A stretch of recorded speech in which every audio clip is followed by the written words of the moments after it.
طلوع اسلام.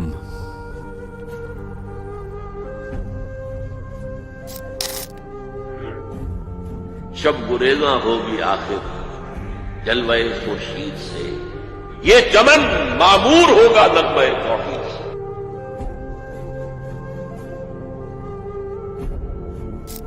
ضمیر لالہ میں روشن چراغ آرزو کر دے، چمن کے ذرے ذرے کو شہید جستجو کر دے. سرشک کے چشم مسلم میں ہے نیساں کا اثر پیدا، خلیل اللہ کے دریا میں ہوں گے پھر گوہر پیدا. کتاب ملت بیضا کی پھر شیرازہ بندی ہے، یہ شاخ ہاشمی کرنے کو ہے پھر برگ و بر پیدا.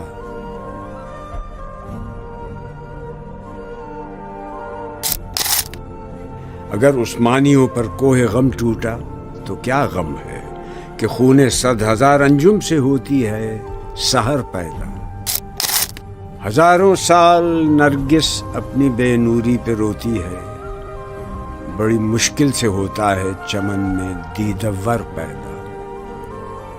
نوا پیرا ہو اے بلبل کہ ہو تیرے ترنم سے کبوتر کے تنے نازک میں شاہی کا جگر پیدا. تیرے سینے میں ہے پوشیدہ راز زندگی، کہہ دے مسلماں سے حدیث سوز و ساز زندگی کہہ دے. خدائے لم یزل کا دست قدرت تو، زباں تو ہے، یقین پیدا کرے غافل کہ مغلوب گماں تو ہے.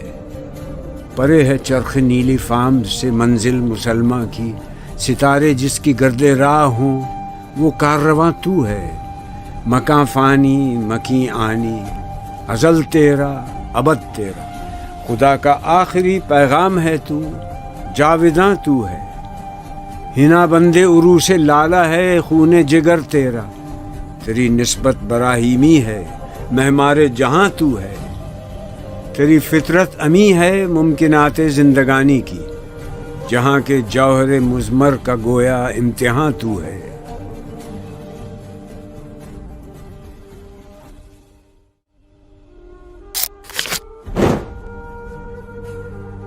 جیسے کبھی اقبال نے کہا تھا کہ سبق پھر پڑھ صداقت کا، عدالت کا، شجاعت کا، لیا جائے گا تجھ سے کام دنیا کی امامت کا.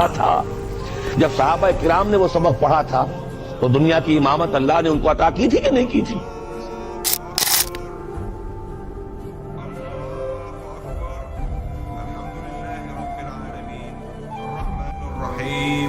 مالك يوم الدين إياك نعبد وإياك نستعين اهدنا الصراط.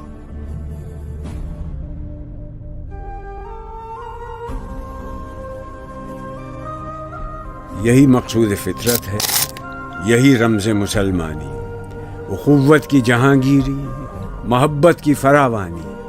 بتانے رنگ و خوں کو توڑ کر ملت میں گم ہو جا، نہ تورانی رہے باقی، نہ ایرانی نہ افغانی.